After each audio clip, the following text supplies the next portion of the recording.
बिस्मिल्लाहिर्रहमानिर्रहीम। अस्सलाम वालेकुम नाज़रीन, आप देख रहे हैं न्यूज़ स्टूडियो और मैं हूं इफ्तिखार। दुरूद व सलाम हो मोहम्मद और आले मोहम्मद पर। नाज़रीन, आप जहां पर भी हैं खुदा आपको अपनी ज़ुबान में रखे। चैनल पर नए तो चैनल को सब्सक्राइब कर लें। आज है 19 जनवरी। नाज़रीन, कराची में कल एक बहुत बड़ा इंसिडेंट हुआ। गुल प्लाजा में आग लगी। 19 घंटे से आग जारी है, लेकिन ना हुकूमत पहुंच सकी ना इंतज़ामिया पहुंच सकी। कराची के तजारती मरकज़ गुल प्लाजा में लगी आग को 19 घंटे से ज़्यादा वक्त गुजर चुका, लेकिन रात से न वज़ीर आला आए, न वज़ीर बल्दियात और ना ही मेयर कराची मौका पर पहुंचे। कितनी इंसानी जानें ज़ाया और दुकानदारों का कारोबार तबाह बर्बाद हो गया। अभी तक लोग उसके अंदर फंसे हुए। नाज़रीन, ये है हुकूमत की कारकर्दगी। अब इसके बाद जो है, वज़ीर आला सिंध मुराद अली शाह की जानिब से एक पैगाम आया। मैं शहर से बाहर था, आज शाम 4 बजे कराची वापसी हुई। मामले का मुझे रात 12 बजे पता चला था। ये हालात हैं। कराची के अंदर इतना बड़ा अवामी मरकज़ था, इतना बड़ा तजारती मरकज़ राख का ढेर बन गया, लेकिन वहाँ पर कोई भी टाइम पर ना पहुँच सका। इसके ऊपर तारिक मुतीन का कहना है कि वज़ीर आला हाउस, गवर्नर हाउस, मज़ार कायद, KMC दफ्तर, पोर्ट, तमाम जगहों से गुल प्लाजा का फासला कहीं 2 किलोमीटर बनता है, कहीं 4, और ये कोई तंग जगह नहीं। शहर की सबसे मरकजी शाहराह के ऐन ऊपर वाक़िया है, और ये नसीब इस शहर के हुक्मरान मुजरिम हैं, इन ताजरों और मरहूमीन के। ये कहना है तारिक मुतीन का। जो कुछ हुआ अफसोसनाक है। यकीनन यहाँ पर हुकूमत जो है जिम्मेदार है कि इतना बड़ा मरकज़ जल गया और कोई बड़ी शख्सियत मौके पर नहीं पहुंच सकी। नज़ीर अली बिन गंडापुर दोबारा से एक्टिव हुए हैं। उनकी जानिब से उनके अकाउंट से एक ट्वीट की गई। उनकी एक पिक्चर है जिसके ऊपर लिखा हुआ है कि जमहूरियत इमरान खान के बगैर नामुकम्मल है। उन्होंने शाया की है। इसके बाद जो है अली बिन की एंट्री दोबारा से हो गई है। उन्होंने अपनी एंट्री जाहिर कर दी। इसके बाद वो आगे क्या करेंगे, यकीनन उन्होंने ये पोस्ट करके दिखाया है कि मैं दोबारा से एक्टिव हो गया हूँ, दोबारा से जमहूरियत के लिए वो भी खड़े हो गए हैं। नज़ीर, शेर अफजल मरवत की जानिब से टेलीविजन के ऊपर एक बयान दिया गया है। उनका कहना है कि इमरान खान का हुक्मनामा चलना होता तो ऑपरेशन ना होता, लेकिन ऑपरेशन हो रहा है। सलमान अकरम राजा साहब और मिशाल यूसुफजई से पूछा जाए कि क्या इमरान खान ने यह नहीं कहा था कि अगर हुकूमत जाती है तो जाए, लेकिन ऑपरेशन की इजाज़त नहीं देनी।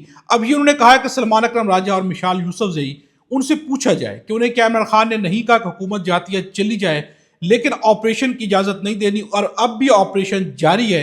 ये उन्होंने सवाल उठाया, जिसके जवाब में शफी जान का कहना है कि एक मखसूस टोला सुहेल आफरीदी के खिलाफ मुहिम चला रहा था। शेर अफजल पर इमरान खान का हाथ था तो वो क्राउड पुलर था, अभी हाथ नहीं है, तो शेर अफजल मरवत जीरो है। ये कहना शफी जान का, यानी कि उन्होंने कहा है कि शेर अफजल मरवत अपनी सियासत के लिए इस तरह के बयानात दे रहे हैं, जबकि उनकी अपनी हैसियत यह कि जब से इमरान खान ने हाथ उठाया है वो जीरो हो गए हैं। बस इस बात में कोई भी शक नहीं कि जिस पर इमरान खान हाथ रखते हैं वो कोई न जानने वाला सुहेल आफरीदी बन जाता है, और जिनको सब जानते होते हैं, चाहे शेर अफजल मरवत हो या बाकी लोग हों, वो जीरो हो जाते हैं जिनसे इमरान खान हाथ उठा ले। उसके बाद यकीनन इस तरह के बयानात भी आते हैं। ऑपरेशन हो रहा है, सुहेल आफरीदी वाजे कर चुके हैं कि हुकूमत ने इनकार किया, लेकिन फिर भी ऑपरेशन हो रहा है। यहां तक वो कह चुके हैं कि बदमाशी की जा रही है, ऐसे अल्फाज का इस्तेमाल भी कर चुके हैं। नज़ीर, अब मैं आपके सामने रखता हूं कि सुहेल आफरीदी का एक ऐसा खतरनाक काम है जिसकी वजह से हुकूमत की दौड़ें भी लगी हैं, खौफ भी तारी है। वो कौन सा काम है? सुहेल आफरीदी जब से वज़ीर आला बने हैं, उन्होंने एक भी छुट्टी नहीं की। कल रात 3 बजे मानसेरा से वापस पेशावर पहुंचे। आज छुट्टी के दिन भी सुबह 9 बजे दफ्तर पहुंचे और रात 11:30 बजे तक मुख्तलिफ अजलास और मुलाकातें की। कल संडे था, छुट्टी थी, कल भी उनकी मुलाकातें जारी रही। इतना जुनून और ऐसी मेहनत इमरान खान से सीखा हुआ खिलाड़ी ही कर सकता है। इमरान खान जब वज़ीर आज़म थे तो कई कई माह तक छुट्टी नहीं करते थे। नज़ीर, सुहेल आफरीदी की ये कारकर्दगी, बाकी जानिब दावे की जा रहे हैं, लेकिन उनके हर चीज़ चल रही है। बड़े बड़े दौरे चल रहे होते हैं, फैमिली फंक्शंस चल रहे हैं। इस वक्त भी बहुत बड़ा फैमिली फंक्शन लाहौर के अंदर जारी है, लेकिन सुहेल आफरीदी जो है वो जब से आए एक छुट्टी नहीं की, काम कर रहे हैं और अंत तक मेहनत भी कर रहे हैं, और हुकूमत के ऊपर खौफ भी तारी है। अब ये खौफ क्या है जिसकी मैं बात कर रहा हूँ कि हुकूमत की दौड़ें लग गई हैं? वो दौड़ें क्या है? शहजाद प्राचा जर्नलिस्ट है, उनका कहना है, खबर है कि हुकूमत ने 8 फरवरी का PTI का मुमकिन इस्लामाबाद मार्च को रोकने के लिए तैयारियां शुरू कर दी हैं। जराये के मुताबिक DPO अटक के दफ्तर में मुस्तकबिल की किसी भी गैर मुतवक्किल इमरजेंसी में M1 मोटरवे की आर्जी बंदिश का जायजा लिया गया, जबकि गाजी कनाल पुल पर कंटेनर्स की फिजिबिलिटी पर गौर किया गया। इस दौरान खुसूसी कंटेनर्स की आजमाइशी तनसीब भी की गई। जराये ने मजीद बताया कि खुसूसी कंटेनर्स की आजमाइशी तनसीब के दौरान M1 मोटरवे को कुछ घंटों के लिए बंद भी रखा गया। PTI के 26 नवंबर एहतजाज को रोकने के लिए भी मोटरवे पर कंटेनर्स को रखा गया था, मगर अवाम इस्लामाबाद पहुंचने में कामयाब हो गई थी। नज़ीर, अब भी एहतजाज दूर है, लेकिन उससे पहले रिहर्सल्स की जा रही हैं, यानी दौड़ें लग चुकी हैं, खौफ तारी है। किस वजह से? चूंकि सुहेल आफरीदी अंत तक मेहनत करे, आराम नहीं करे। نظام پہ دباؤ جو ہے انٹرنیشنل بھی جاری ہے اور بہت زیادہ دباؤ آنے لگ گیا ہے۔ نجم سیٹھی کا کہنا ہے کہ امریکہ میں تبصرے ہو رہے ہیں کہ پاکستان مصیبت میں پھنسنے والا ہے، اگر ٹرمپ کو غزہ امن بورڈ میں شامل ہونے سے نہ کرتے ہیں تو ٹرمپ معاف نہیں کرے گا، اور اگر ہاں کرتے ہیں تو دلدل میں پھنس جائیں گے، اور ایسا پھنس جائے گا کہ نکلنا بھی مشکل ہو جائے گا۔ اگر آپ نے من کی تو ٹرمپ گلے سے پکڑ لے گا۔ نجم سیٹھی جیسی شخصیت یہ بیان دے رہی ہے، یہ کسی عام شخصیت کا بیان نہیں ہے۔ ساتھ میں ان کا یہ بھی کہنا ہے Gaza board of peace committee میں پاکستان کو خود کو بچا کر چلنا ہوگا۔ امریکی صدر اگر آج آپ کے ساتھ ہے تو کل آپ کے خلاف بھی ہو سکتا ہے۔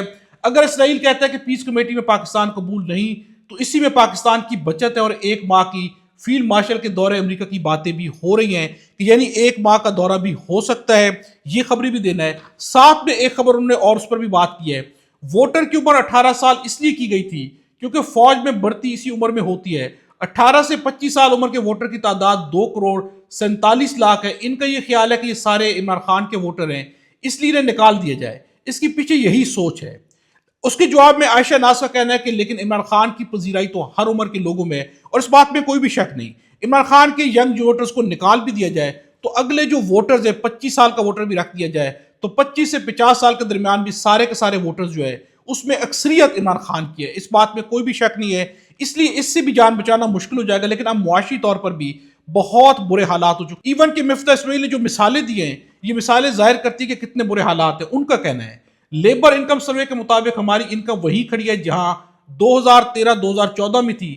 سال 2023 میں جو 36% مہنگائی آئی تھی وہ پاکستان کی تاریخ میں کبھی نہیں ہوا تھا۔ اس کے ساتھ ساتھ ان کا کہنا ہے کہ حکومت اپنے سروے رپورٹس اعداد و شمار کے مطابق 2018-2019 کے مقابلے میں 2024-25 میں غریب ترین پاکستانی ایوریج سے 21% مزید غریب ہو گئے ہیں۔ ہم نے غریب ترین پاکستان کو مزید غریب کر دیا۔ 2018-19 میں 16% پاکستانی ایسے تھے جن کو فکر ہوتی تھی کہ اگلا کھانا کہاں سے آئے گا، آج ایسے پاکستانیوں کی تعداد بڑھ کر 25% ہو گئی ہے۔ 25% لوگ ایسے جنہیں اگلے وقت کے کھانے کی فکر ہے۔ ناظرین اب یہاں پر مفتاح اسماعیل کی اگلی مثال زیادہ خطرناک ہے۔ ان کا کہنا ہے سال 2024-25 کے مقابلے میں سال 2018-19 میں پاکستانی ہر چیز زیادہ کھاتا تھا اور آج کم کھاتا ہے کیونکہ آج وہ افورڈ نہیں کر سکتا۔ سال 2018-19 میں اوسطاً ایک پاکستانی مہینے میں 4 انڈے کھا سکتا تھا، یعنی ہر ہفتے ایک انڈا کھا سکتا تھا، جبکہ آج یہ تعداد کم ہو کر 2.83 ہو گئی ہے، یعنی اب وہی پاکستانی 10 دن میں بھی ایک انڈا نہیں کھا سکتا۔ اس بات سے آپ اندازہ لگائیں کہ مہنگائی کہاں پر پہنچ چکی ہے۔ ایک پاکستانی 10 دن میں ایک انڈا نہیں کھا سکتا، چونکہ انڈے کی قیمت جہاں پر پہنچ چکی ہے اس کا اندازہ اس کو جو مارکیٹ جا رہا ہے۔ یہاں پر محمد زبیر کا کہنا ہے کہ جہاں 45% عوام غربت کی لکیر سے نیچے ہیں، مڈل کلاس کا خاتمہ ہو چکا ہے، ان کی قوت خرید 65% کم ہوئی ہے، آٹا چینی چاول دالیں گوشت لینا مشکل ہے۔ وہاں اشرافی نے اپنی تنخواہوں میں 300% 500% تک اضافہ کیا ہے۔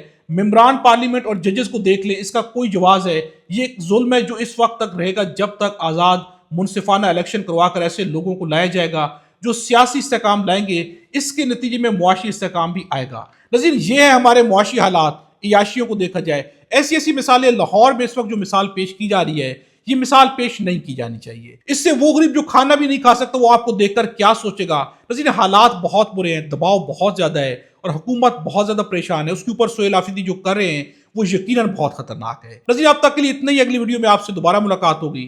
خدا ہم سب کو اور ہمارے وطن پاکستان کو اپنی زبان میں رکھے۔